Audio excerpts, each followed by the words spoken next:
കർണാടകയിൽ കൃഷി ചെയ്യാൻ വരുന്നവർ വളരെ നല്ല ശ്രദ്ധിക്കണം, അല്ലെങ്കിൽ പൈസ പോയി കിട്ടും. അവിടെ ഒരു 60% ആളുകൾ ഫെയിലായിട്ട് പോകുന്ന ഒരു അവസ്ഥയാണ് കർണാടകയിൽ, വലിയ ആവശ്യത്തിൽ വന്നിട്ട്. പട്ടുനൂൽപ്പുഴുവിന്റെ അപ്ഡേഷനൊക്കെ കുറച്ച് സുഹൃത്തുക്കൾ ചോദിച്ചിട്ടുണ്ടായിരുന്നു. നമ്മളിപ്പോ നാട്ടിലുള്ളത്, കൂടെ സുഹൃത്ത് റഹീമുണ്ട്. എന്നെത്തി ഞാൻ ഇന്നലെ എന്താ പട്ടുനൂൽപ്പുഴുക്കളെ ഇപ്പൊ മോൾട്ടിങ്ങിലാണ്, ലാസ്റ്റ് സ്റ്റേജാ. ലാസ്റ്റ് മോൾട്ടിങ്ങിൽ അതൊരു 2-3 ദിവസം ഉണ്ടാവും. അവരൊന്നും കഴിക്കാതെ ഇങ്ങനെ ഉറങ്ങും. ഇനിയിപ്പോ അത് കഴിയുമ്പോൾ നമ്മൾ അവിടെ എത്തിയാൽ മതി. അപ്പൊ 2 ദിവസം നമ്മൾ നാട്ടിൽ വന്നതാ. അപ്പൊ സമുദ്രത്തിന്റെ കുറച്ച് ഈ കാര്യങ്ങളൊക്കെ ഒന്ന് കാണാൻ വേണ്ടി വന്നതാണ്.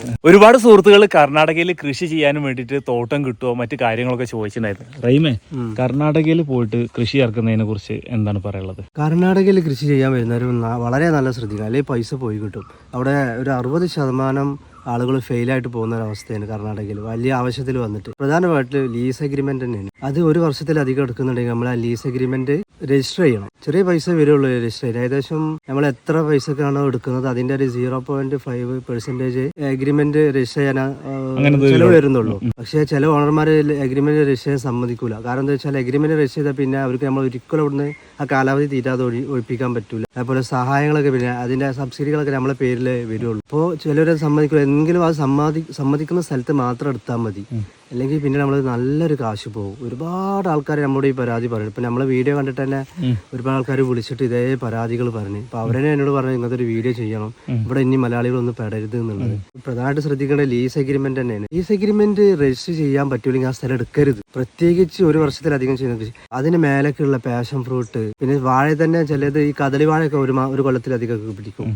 അത് അല്ലെങ്കിൽ പിന്നെ പട്ടുനൂല്, അങ്ങനത്തെ ചില ലോങ് ടൈം ചെയ്യുന്ന കൃഷികൾക്ക് അഗ്രിമെന്റ് രജിസ്റ്റർ ചെയ്യാതെ എടുക്കരുത്. അതിനേക്കാളും നല്ലത് നിങ്ങൾ ചെയ്യാതിരിക്കുക നല്ലത്. റഹീമേ, ഇന്നപ്പോഴുള്ള ആളുകൾക്കൊക്കെ കർണാടകയിൽ കൃഷി ഇറക്കാൻ പറ്റിയ നമ്മൾ വീട് വിട്ടിരിക്കാൻ തയ്യാറാണ്. ഗൾഫിലൊക്കെ പോയി പ്രത്യേകിച്ച് പ്രവാസികൾക്കൊക്കെ നടക്കും. അവർ ഒരു കൊല്ലൊക്കെ വീട് വിട്ടിരിക്കുന്നതുകൊണ്ട് അവർക്കൊരു മടി ഉണ്ടാവില്ല. നമ്മളെന്നും വൈകുന്നേരം അല്ലെങ്കിൽ 2 ദിവസം കൂടുമ്പോഴേക്കും വീട്ടിലെത്താൻ അങ്ങനത്തെ ഒരു നടക്കൂല.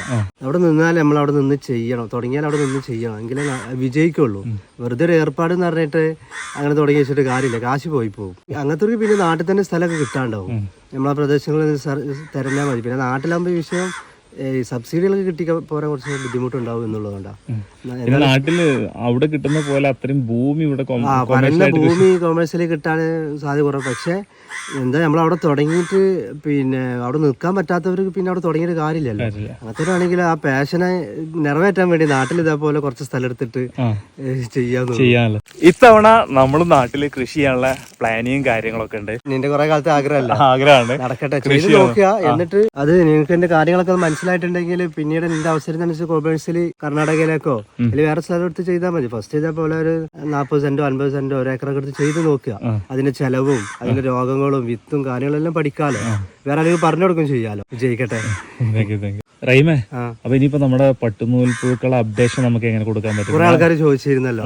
അതിപ്പം നിലവിൽ മോൾട്ടിങ്ങിലാണല്ലോ, 2-3 ദിവസം ഉണ്ടാവും മോൾട്ടിങ്. ഇനിയിപ്പോ നാളെ നമ്മൾ തിരിച്ചു പോയാൽ വീണ്ടും ഫീഡ് സ്റ്റാർട്ട് ചെയ്യും. അത് പിന്നെ അവിടുന്ന് 1 ആഴ്ച കൂടി ഉണ്ടാവുള്ളൂ, അതോടെ ആ ബാച്ച് തീരും. ഈ ഒരാഴ്ചത്തെ വീഡിയോ നമുക്ക് ഞാൻ എടുത്തിട്ട് അയച്ചിട്ട് നമ്മൾ ഇത് കാണാൻ ആഗ്രഹിക്കുന്ന കുറെ ആൾക്കാരുണ്ട്, അവർക്ക് നമുക്കൊരു അപ്ഡേഷൻ കൊടുക്കാം. കാരണം അതിന്റെ ഫിനിഷിംഗ് നമുക്ക് കൊടുക്കാൻ പറ്റില്ല, എന്താവുന്ന ആ സ്റ്റേജ് നമുക്ക് കാണിച്ചു കൊടുക്കാം. പട്ടുനൂൽപ്പുഴുക്കളുടെ അപ്ഡേഷന് കാര്യങ്ങളൊക്കെ വരും വീഡിയോകളിലൊക്കെ നമ്മൾ ഷെയർ ചെയ്യാൻ ശ്രമിക്കുന്നുണ്ട്. തീർച്ചയായും അയച്ചു തരികയാണെങ്കിൽ ഷെയർ ചെയ്യുന്നുണ്ട്. അതുപോലെ തന്നെ നമ്മുടെ നാട്ടിൽ കുറച്ച് ഏരിയയിൽ കൃഷി ഇറക്കുന്നുണ്ട്. അപ്പോൾ അതിന്റെ കാഴ്ചകളും വിശേഷങ്ങളും ഒക്കെ ആയിരിക്കും വരും ദിവസങ്ങളിലും നമ്മുടെ ചാനലിലൂടെ ഷെയർ ചെയ്യാൻ ശ്രമിക്കുക. കൂടുതൽ കാഴ്ചകളും വിശേഷങ്ങളായിട്ട് മറ്റൊരു വീഡിയോയിൽ കാണാം. ബൈ.